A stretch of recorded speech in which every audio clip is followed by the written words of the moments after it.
Hi friends, good morning. Welcome to my channel మీ జెస్సీతో. ఈరోజు నేను పసందైన రొయ్యల పులావ్ రెసిపీని మీకు చూపించబోతున్నానండి. పులావ్ అంటే ఎవరికి ఇష్టం ఉండదు చెప్పండి.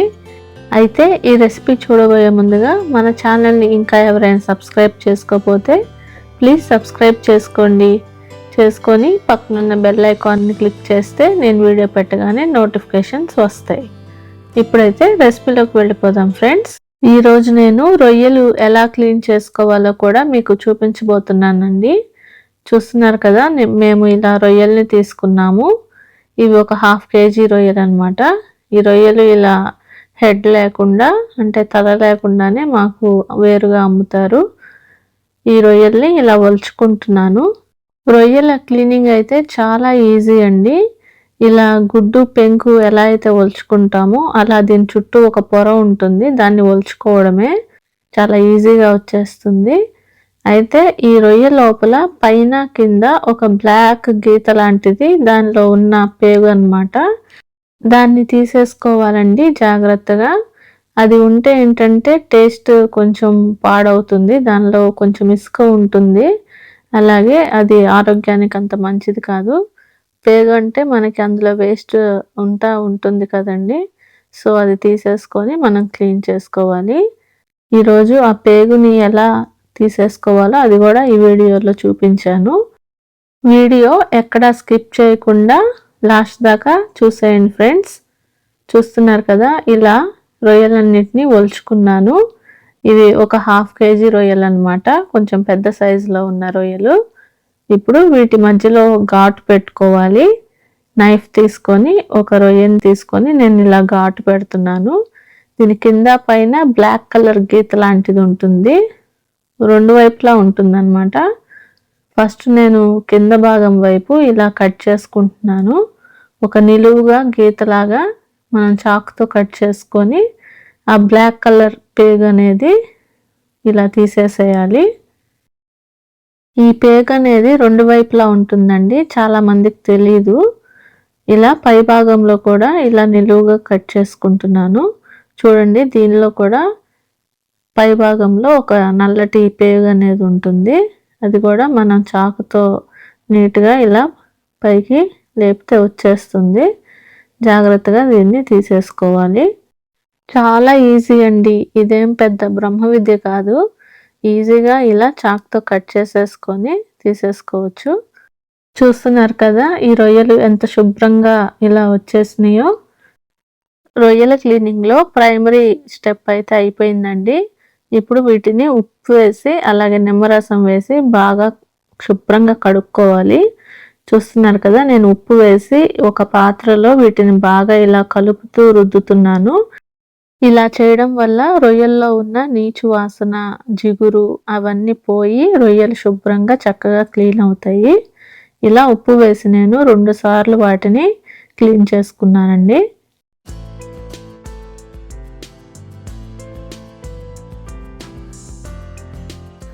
చూస్తున్నారు కదా, రొయ్యలు ఇలా తెల్లగా శుభ్రంగా వచ్చేసాయండి, చక్కగా క్లీన్ అయినాయి. ఇంకొక ఫైనల్ స్టెప్ ఉంది. ఇప్పుడు నేను దీనిలో ఒక 1/2 స్పూన్ పసుపు అలాగే ఒక నిమ్మకాయ రసాన్ని వేసుకొని మళ్ళీ వీటిని ఇలా ఇందాక ఎలా కలిపానో అలా కలుపుతూ క్లీన్ చేసుకుంటే రొయ్యలు అనేవి పర్ఫెక్ట్గా క్లీన్ అయిపోతాయండి. ఎటువంటి నీచు వాసన ఉండదు. మీరు కూడా ఈసారి రొయ్యలు శుభ్రం చేసుకునేటప్పుడు తెలియని వాళ్ళు తప్పకుండా ఇలా ట్రై చేయండి.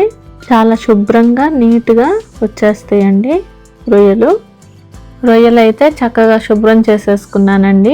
ఇప్పుడైతే రొయ్యల పులావ్కి కావలసిన పదార్థాలు, దాని తయారీ విధానంలోకి వెళ్ళిపోదాం పదండి. చూస్తున్నారు కదా, నేను బాస్మతి రైస్ తీసుకున్నాను. ఈ గ్లాసుతో ఫుల్గా ఒక గ్లాస్ తీసుకున్నానండి. తర్వాత ఇక్కడ లోపల గీత కనపడుతుంది కదా, అంత క్వాంటిటీ వరకు ఇంకొక గ్లాస్ తీసుకున్నాను. అంటే 1.75 కప్పు అంత రైస్ తీసుకొని వీటిని ఒక 2 సార్లు శుభ్రంగా వాష్ చేసుకొని తర్వాత ఒక అరగంట నానబెట్టుకున్నానండి. చూస్తున్నారు కదా, రొయ్యలు కూడా నేను ఒక 1/2 kg తీసుకున్నాను. శుభ్రంగా వీటిని క్లీన్ చేసేసుకొని పక్కన పెట్టుకున్నాను. తర్వాత బిర్యానీ మసాలాలో వేసే పదార్థాలన్నీ ఇలా తీసుకున్నానండి. బిర్యానీ మసాలాలోకి నేను ఏమేమి తీసుకున్నానో చూపిస్తున్నానండి.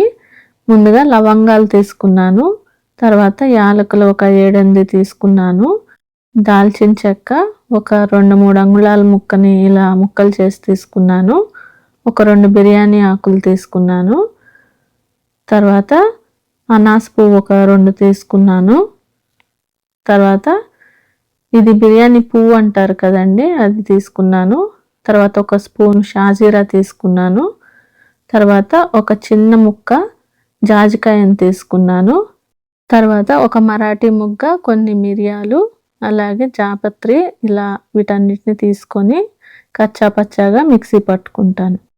తర్వాత కొన్ని పెద్ద ఉల్లిపాయలని ఇలా పొడవుగా ముక్కలు చేసి తీసుకున్నానండి. తర్వాత ఒక 3-4 పచ్చిమిరపకాయలు ఇలా పొడవుగా చీలికలుగా చేసుకున్నాను.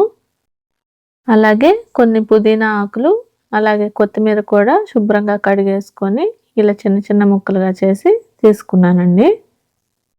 ఒక 2 పెద్ద స్పూన్లు అల్లం వెల్లుల్లి పేస్ట్ని కూడా తీసుకున్నానండి. తర్వాత జీడిపప్పును కూడా తీసుకున్నాను, ఇలా ఒక గుప్పెడు జీడిపప్పును కూడా తీసుకున్నాను. ఈ పులావ్లోకి కారం కోసం నేను ఎండుమిరపకాయలని వేడి నీళ్ళల్లో ఒక అరగంట సేపు నానబెట్టుకున్నానండి. వీటిని ఇప్పుడు నేను పేస్ట్ లాగా చేసి తీసుకొని పులావ్లోకి యాడ్ చేస్తాను. కారం అయితే వేయట్లేదు. ఈ పులావ్ ప్రాసెస్లో ముందుగా నేను ఒక మిక్సీ జార్లో ఈ బిర్యానీ దినుసులన్నీ వేసుకొని వీటిని మరీ మెత్తగా కాకుండా బరకగా అంటే కచ్చా పచ్చాగా గ్రైండ్ చేసి తీసుకుంటున్నాను. ఇలా చేసుకోవడం వల్ల ఈ పులావ్ స్మెల్ అనేది ఇంకా పెరుగుతుందండి. ఈ బిర్యానీ దినుసులు గ్రైండ్ అయ్యాయి కాబట్టి వీటి సువాసన ఆయిల్లో వేసుకున్నప్పుడు ఇంకా పెరుగుతుందండి. ఇలా చేయడం వల్ల కావాల్సిన పదార్థాలు ఏంటో చూసేసాం కదా. ఇప్పుడు తయారీ విధానంలోకి వెళ్ళిపోదామండి. ముందుగా నేను ఒక పెద్ద పాత్రను తీసుకున్నాను. మనకి సరిపడా పెద్ద పాత్రను తీసుకోవాలి. ఇప్పుడు ఈ పాత్ర అయితే హీట్ అయిందండి. దీనిలోకి నేను నెయ్యి వేసుకుంటున్నాను. ఒక 1.5 స్పూను నెయ్యి వేసుకున్నాను. నెయ్యితో పాటు కొంచెం ఆయిల్ కూడా వేసుకుంటున్నానండి. ఒక 4-5 స్పూన్లు, పెద్ద స్పూన్లు ఆయిల్ ఉంటుంది. పులావ్లోకి కొంచెం ఎక్కువ ఆయిలే పడుతుంది కదా, అందుకని ఆయిల్ కూడా యాడ్ చేసుకుంటున్నాను. ఆయిల్ హీట్ అయిన తర్వాత దీనిలోకి కచ్చా పచ్చాగా దంచుకున్న ఈ మసాలా దినుసులు వేసుకుంటున్నాను. ఇవి ఆయిల్లో వేసుకొని ఒక 2-3 నిమిషాలు వీటిని మంచి సువాసన వచ్చే వరకు వేయించుకోవాలండి. ఇలా దంచుకొని వేసుకున్నాను కాబట్టి వీటి ఫ్లేవర్ అయితే అదిరిపోయిందండి ఈ నెయ్యి ఆయిల్ వీటిలో వేసుకున్నాక. ఈ బిర్యానీ దినుసులు కొంచెం వేగాక ఇప్పుడు నేను పొడవుగా కట్ చేసుకున్న పెద్ద ఉల్లిపాయ ముక్కల్ని వేసుకుంటున్నాను. ఇవి కూడా వేసుకొని వీటిని గోల్డెన్ బ్రౌన్ కలర్లోకి ఫ్రై చేసుకోవాలి. ఉల్లిపాయలు చక్కగా బ్రౌన్ కలర్లోకి వచ్చే వరకు ఓపిక్గా వేయించుకోవాలండి. స్టవ్ మీడియం ఫ్లేమ్లో పెట్టుకొని, హై ఫ్లేమ్లో పెట్టుకుంటే ఈ బిర్యానీ మసాలా అనేది మాడిపోతుంది, ఫ్లేవర్ పాడైపోతుందండి. సో లో టు మీడియం ఫ్లేమ్లో పెట్టుకొని ఓపిక్గా ఈ ఉల్లిపాయలన్నీ కూడా చక్కగా బ్రౌన్ కలర్లోకి వేయించుకోవాలి. చూస్తున్నారు కదా, ఇలా లైట్ బ్రౌన్ కలర్లోకి ఉల్లిపాయలన్నిటినీ వేయించుకున్నానండి. ఇప్పుడు దీనిలోకి పొడవుగా కట్ చేసుకున్న ఈ పచ్చిమిరపకాయ చీలికల్ని వేసుకొని వీటిని కూడా 1 నిమిషం ఫ్రై చేసుకుంటున్నాను. తర్వాత నేను దీనిలోకి అల్లం వెల్లుల్లి పేస్ట్ను వేసుకుంటున్నానండి. ఒక 2 స్పూన్లు, పెద్ద స్పూన్లు అల్లం వెల్లుల్లి పేస్ట్ తీసుకొని ఇందులోకి యాడ్ చేస్తున్నాను. ఈ అల్లం వెల్లుల్లి పేస్ట్ పచ్చి వాసన పోయి ఆయిల్ మనకి సపరేట్ అయ్యే వరకు చక్కగా వేయించుకోవాలి.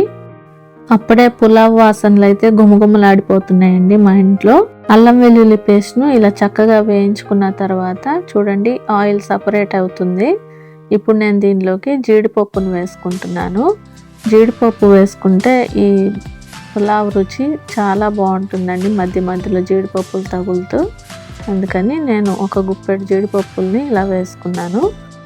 నేను తీసుకున్నవి ఆల్రెడీ రోస్టెడ్ కాబట్టి నేను ఎక్కువసేపు వీటిని వేయించుకోవట్లేదు. 1 నిమిషం పాటు వీటిని వేయించుకుంటే సరిపోతుంది. ఇప్పుడు నేను దీనిలోకి మన మెయిన్ ఇంగ్రీడియంట్ అయిన రొయ్యల్ని వేసుకుంటున్నానండి.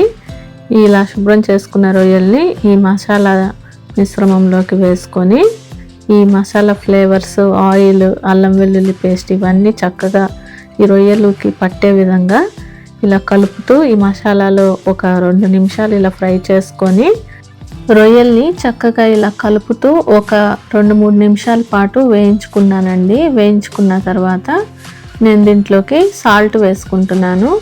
1 స్పూన్ సాల్ట్ని వేసుకొని ఈ రొయ్యల్లోకి నేను వేయించుకుంటున్నాను. ఎందుకంటే రొయ్యలకు కూడా సాల్ట్ పట్టి టేస్ట్ చాలా బాగుంటుంది. అందుకని 1 స్పూన్ సాల్ట్ మాత్రమే ఇప్పుడు వేస్తున్నాను. తర్వాత మనం వాటర్ వేసుకొని ఎసరు పోసుకుంటాం కదా, అప్పుడు ఒకసారి సాల్ట్ చెక్ చేసుకొని అవసరమైతే వేసుకోవచ్చండి. మనం ఆల్రెడీ రొయ్యలు క్లీన్ చేసినప్పుడు ఒక 2-3 సార్లు ఉప్పు వేసుకొని క్లీన్ చేసుకున్నాం కాబట్టి రొయ్యలు బాగా ఉప్పు పట్టి ఉంటాయండి. అందుకని సాల్ట్ ముందు తక్కువ వేసుకొని అవసరమైతే టేస్ట్ చూసుకొని మళ్ళీ యాడ్ చేసుకోవచ్చు.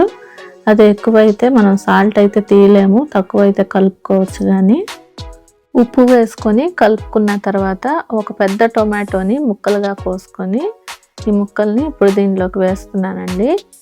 వేసుకొని చక్కగా ఈ ముక్కల్ని ఈ ఆయిల్లో ఫ్రై చేసుకొని గుజ్జుగా అయ్యే వరకు దీన్ని ఉడికించుకోవాలి. ఈ టొమాటో ముక్కలు మెత్తబట్టడానికి మూత పెట్టుకొని ఒక 2 నిమిషాల పాటు దీన్ని ఉడికించుకుంటున్నాను.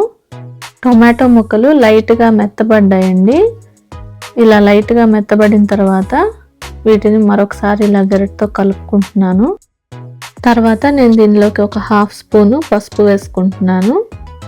అలాగే 1 స్పూను ధనియాలు జీలకర్ర కలిపి వేయించి చేసిన ఈ పొడిని కూడా వేసుకున్నాను. ఇందాక ఎండుమిరపకాయలు నానబెట్టుకొని చూపించాను కదండి వేడి నీళ్ళల్లో, ఆ ఎండుమిరపకాయలని ఇలా పేస్ట్ లాగా చేసుకొని ఈ కారం పేస్ట్ని కూడా ఈ తాలింపులో వేసేసుకుంటున్నాను. వేసేసుకొని వీటన్నిటిని బాగా కలుపుకోవాలి. ఈ రొయ్యలకి ఈ మసాలాలు కారం అంతా చక్కగా పట్టేటట్లు కలుపుకొని వీటిని వేయించుకోవాలి. ఈ మసాలాలు అలాగే కారం ఈ రొయ్యలకి చక్కగా పట్టడానికి నేను ఇలా మూత పెట్టుకొని ఒక 5 నిమిషాలు మీడియం ఫ్లేమ్లో ఈ రొయ్యల్ని మగ్గించుకుంటున్నానండి. ఒక 5 నిమిషాల తర్వాత మూత ఇలా ఓపెన్ చేసి చూశాను. రొయ్యలు అయితే చక్కగా మగ్గిపోయి ఈ మిశ్రమం అనేది దగ్గర పడింది. ఇప్పుడు గరిటతో ఒకసారి దీన్ని చక్కగా ఇలా కలిపేసుకొని నేను దీంట్లోకి కట్ చేసి పెట్టుకున్న ఈ పుదీనా ఆకులు అలాగే కొత్తిమీరని కూడా వేసుకుంటున్నాను. వేసుకొని ఈ ఆకులన్నీ కూడా చక్కగా ఈ మసాలా పేస్ట్లో ఇలా కలుపుతూ వేయించుకోవాలి.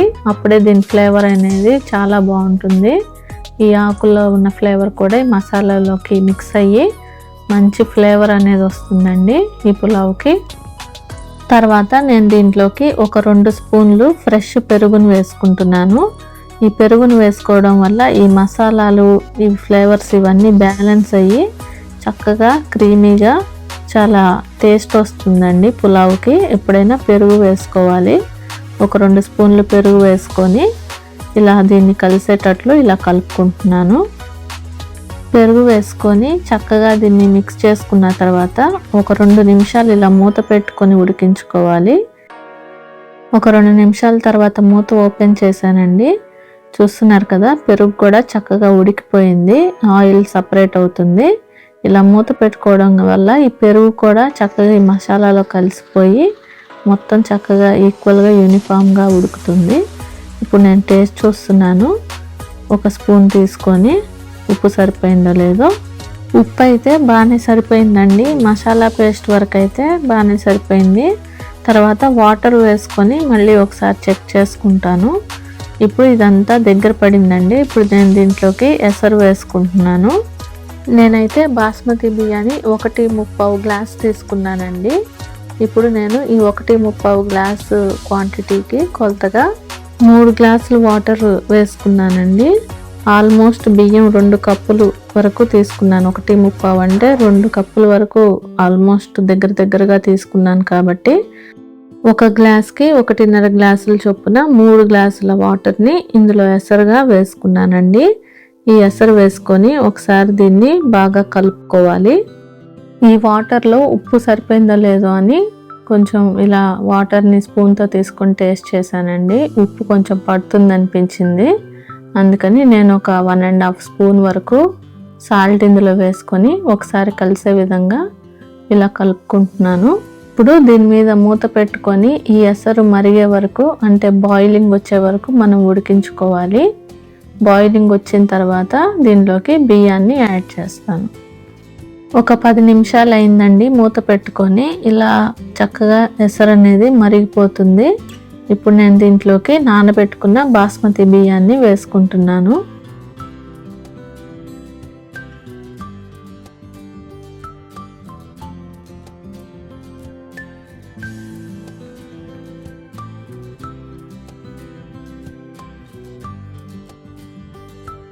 రైస్ని వేసుకొని ఒకసారి ఇదంతా కలిసేటట్లు ఇలా కలుపుకుంటున్నాను. కలుపుకొని దీని మీద మూత పెట్టుకొని ఉడికించుకోవాలండి. ఒక 15 నుంచి 20 నిమిషాల వరకు మీడియం ఫ్లేమ్లో ఉడికించుకొని తర్వాత ఒక 5 నుంచి 10 నిమిషాలు లో ఫ్లేమ్లో ఉడికించుకుంటే టేస్టీ పులావ్ రెడీ అయిపోతుంది. చూస్తున్నారు కదా, ఒక 10 నిమిషాలు అయితే అయిందండి. నేను మరొకసారి దీన్ని ఇలా మూత తీసి కలుపుకుంటున్నాను. కలుపుకొని దీన్ని మరొక 10 నిమిషాలు మీడియం ఫ్లేమ్లో మూత పెట్టుకొని ఉడికించుకుంటున్నాను. ఒక 10 నిమిషాల తర్వాత మూత ఓపెన్ చేశానండి. టోటల్గా ఒక 20 నిమిషాలు మీడియం ఫ్లేమ్లో ఉడికింది. చూస్తున్నారు కదా, పులావ్ అయితే దగ్గర పడింది. కొంచెం ఇంకా వాటర్ ఉందండి. దీన్ని మరొకసారి ఇలా కలుపుకొని ఒక 5 నిమిషాల సేపు దీన్ని లో ఫ్లేమ్లో ఉంచుకొని మగ్గించుకుంటాను. ఇప్పుడు ఒక మూత పెట్టుకొని ఒక 5 నుంచి 10 నిమిషాలు లో ఫ్లేమ్లో దీన్ని ఉడికించుకుంటున్నాను. మూత పెట్టుకొని రఫ్గా ఒక 10 నిమిషాలు ఉడికించుకున్నానండి. రొయ్యల పులావ్ రెడీ అయిపోయింది. చూస్తున్నారు కదా, మెతుకులు అనేది చక్కగా ఇలా పొడి పొడిగా పులావ్ రెడీ అయిపోయింది. నేను చెప్పిన టిప్స్ని జాగ్రత్తగా మీరు ఫస్ట్ నుంచి వీడియో మొత్తం ఫాలో అవుతూ చూడండి. చక్కగా పొడి పొడిగా మనకు ఇలా టేస్టీ రొయ్యల పులావ్ రెడీ అయిపోతుందండి. ఇప్పుడు ఫైనల్గా మంచి ఫ్లేవర్ కోసం దీని మీద కొంచెం పుదీనా ఆకుల్ని వేసుకుంటున్నానండి. కొత్తిమీర కూడా చల్లుకోవచ్చు. నేనైతే పుదీనాను వేసుకుంటున్నాను. తర్వాత స్టవ్ ఆఫ్ చేసుకొని దించబోయే ముందుగా ఒక స్పూన్ నెయ్యిని కూడా వేసుకున్నాను. అలాగే ఒక నిమ్మకాయ రసాన్ని కూడా వేసుకున్నానండి. నిమ్మరసం యాడ్ చేయడం వల్ల పులావ్కి మంచి టేస్ట్ వస్తుంది. ఇప్పుడు దీన్ని ఇంకా సర్వ్ చేసేసుకోవడమే. టేస్టీ రొయ్యల పులావ్ రెడీ అయిపోయింది. ఈ నోరూరించే రొయ్యల పులావ్ రెసిపీ మీకు నచ్చినట్లయితే తప్పకుండా ఒక లైక్ ఇవ్వండి ఫ్రెండ్స్. అలాగే మన ఛానల్ని ఇంకా ఎవరైనా సబ్స్క్రైబ్ చేసుకోకపోతే ప్లీజ్ సబ్స్క్రైబ్ చేసుకోండి. మరొక టేస్టీ అండ్ హెల్తీ రెసిపీతో మళ్ళీ మిమ్మల్ని కలుసుకుంటాను. Thank you for watching friends. Take care. Keep smiling. Bye.